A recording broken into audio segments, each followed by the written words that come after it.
Hey everyone, welcome to Two Car Pros. My name is Ryan. Today I'm going to show you exactly how to change the water pump out on a 2014 Ram 1500 with a 5.7 liter V8. I've already done a video on the upper and lower radiator hose replacement. You're definitely going to need to remove that upper radiator hose to do this job. You're going to have to drain the coolant, and all of that is covered in the other video. I'll have linked down below in the description. So this video is just focusing on the water pump. Otherwise, I'm repeating myself a bunch of repeat content. I want to do that. And it also makes the video a bit too long. I want to get to the meat of the matter, which is the water pump. So go watch the upper and lower radiator hose video and then come back to this one.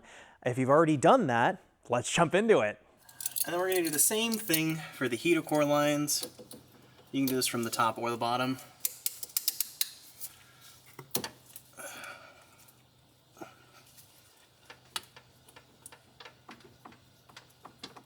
And this one probably will have coolant in it because the thermostat is closed.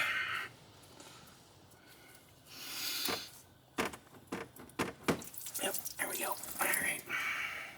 Not too bad. So on top side now, I think it's going to be a little bit easier to sort of get it from this angle.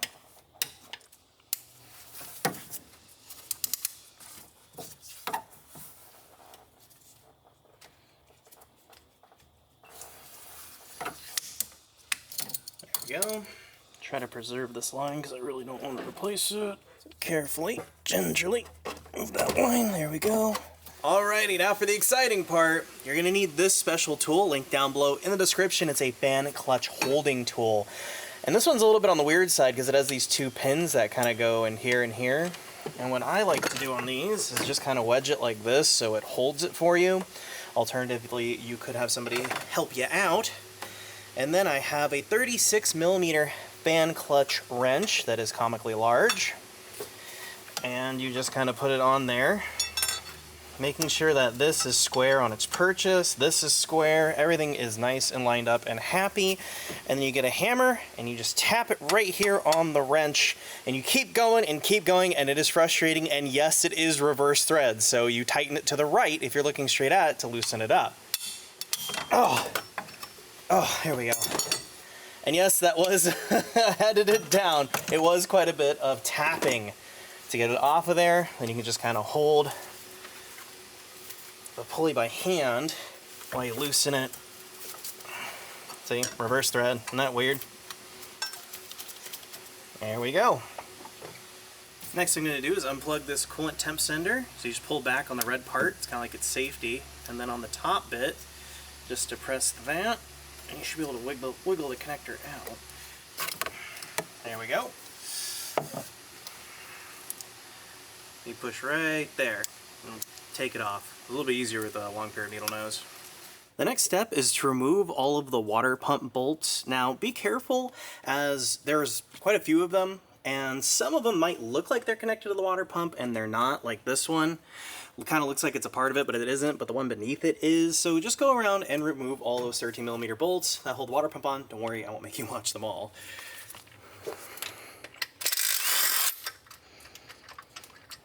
And if they're different lengths, keep track of that. I can guarantee you they're not all this long, for instance. So then I've double checked, I've got all my bolts out. The water pump should just come off like that. Might be a little sticky. Just pull it straight towards you and up and out. So right now I'm going to show you how I keep track of where all the bolts go, because I think every single bolt essentially is different, except for maybe these short ones. So what I do is, as I'm unbolting the old unit from the truck, let's say I took this bolt out, well, I know where it came out of, so I just place it like this in the new unit. And then you go, okay, well, how are you going to get, that transferred over? It seems hard. It is. So what you do is, while they're both on the table, just start transferring the bolts back over. That way you have a perfect template about which bolts go where, because that can be a nightmare. Alternatively, you can just watch this video over and over again, and I wouldn't mind that.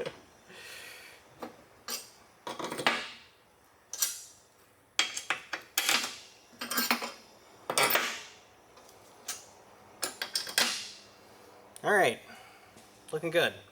Now we need to get this prepped for install. So what I'm going to do is flip it over. Look how nice this is.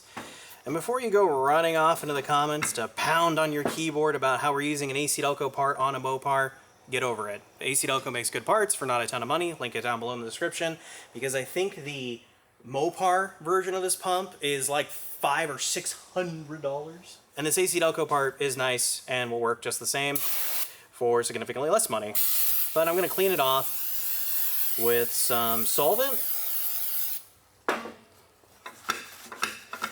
Just kind of make sure there's no manufacturing grease or chips or anything like that.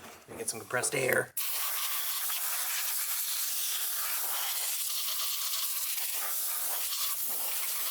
Make sure our gasket is the correct one, which it looks like it. Just need to flip it over in the correct orientation. It only goes on one way, so kind of bend it around and feel it out. Yeah, this seems right. Yeah, pretty good. Okay, awesome.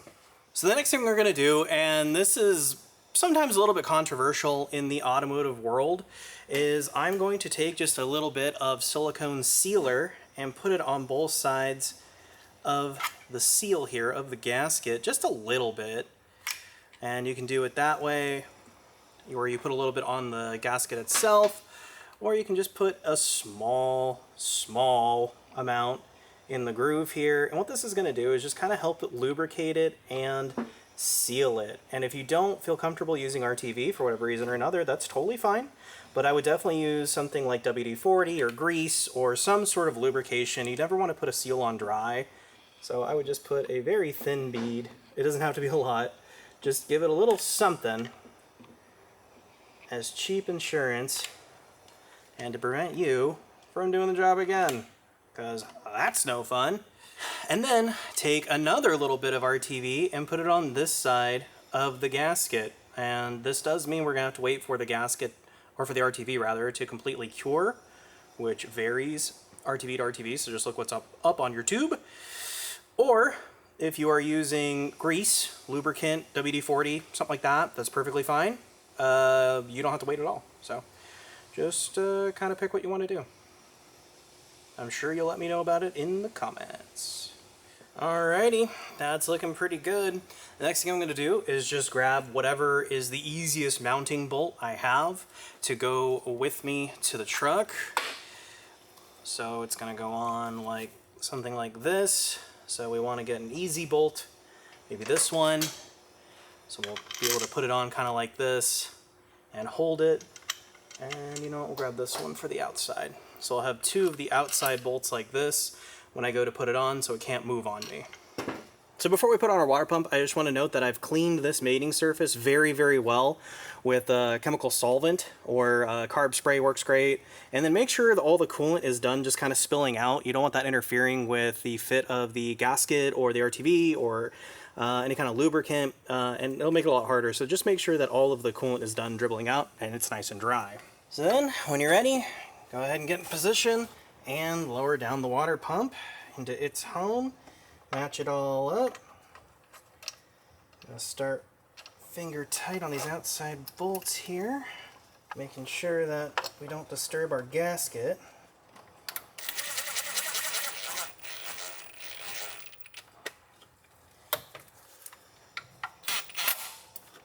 Okay, so these two on the outside are now finger tight. Now I can just replace all of the bolts like the way I took them out. And don't tighten anything down just yet, just finger tight so the water pump can move just the slightest amount. That way, make sure you get all the bolts in first. So now what I'm going to do, now that all my bolts are in, but they're just finger tight, is I'm just going to bring them down to touch using my impact implement. I'm not going to tighten them down or anything. And I'm just going to go in a spiral pattern so the thing gets tightened to the block evenly.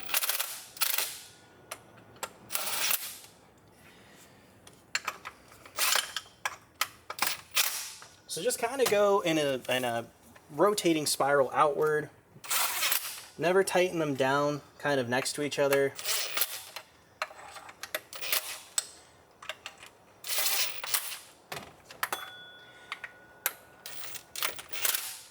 Here we go, looks pretty good. Now I can get my torque specification. So for our torque spec for all these bolts is 18 foot-pounds, 1/8. And again, just kind of start at the top. Notice my torque wrench hasn't gone off yet. It's because we're not there yet. I'm just kind of breaking up the torque values so I'm not just cranking on one all the way down. And just keep going across. Alright, now that I've gone around the whole torque sequence a few times, the gasket is kind of swedging out. We should be at our final torque value now of 18. It's not crazy tight. Because this is cast aluminum, you can just crack it crazy easy, so don't go overboard.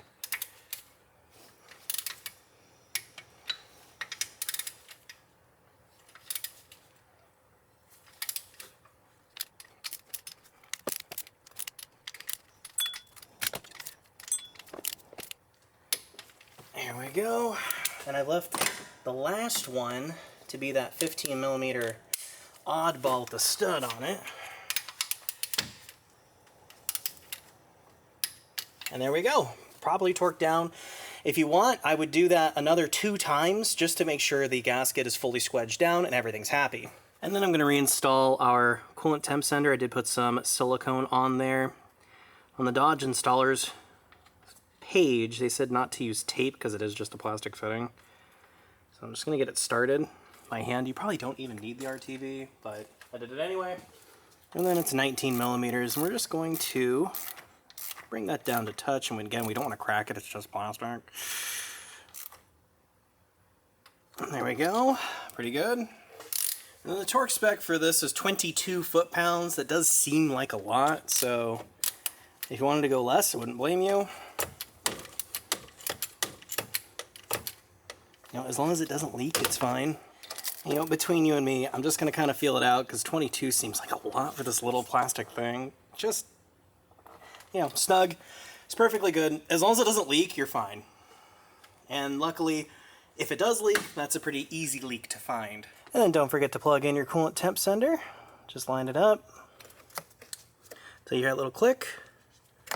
Make sure it's fully seated down, like that. So kind of a bigger click, and then push in the red little safety, make sure it doesn't come off. That's perfect. Then we can replace our heater core lines. And that one clearly goes to that one. This one goes to this one. Pretty easy. Just make sure when you release the spring clamp that it's behind the barb. It's the only tip you need to know.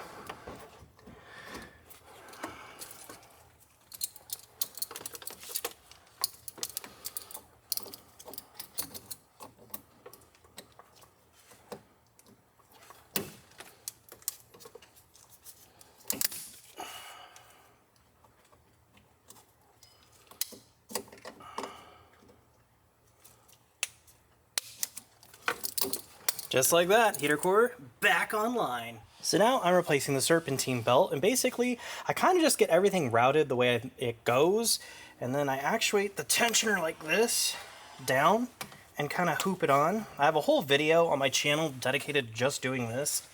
So if you need extra instructions, the link is located down below in the description. Just make sure it's on there, and then relieve your tension. There we go. And before you proclaim job done, just go around and feel the pulleys. Is the belt on all the surfaces on the pulley? Make sure it's not off a tooth or something. But these are all good to go. Next, we can put the fan clutch back on, removing this little plastic cover there. And then we can put the fan back on. Now remember, it's reverse thread, so spin it to the left. Make sure you line it up just right. You don't want to cross thread it.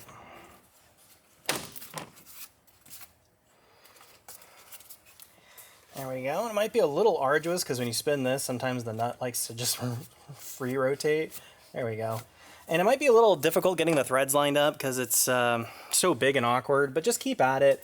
And, you know, don't try to force it on. Don't use a hammer. Don't even use anything like that until it is sunk all the way down like that. Looking pretty darn good. Now, we need to bring out our special friend, our tool here, and put that in the pulley holes. And then use this 36mm wrench to tighten it down. Remember, reverse threads.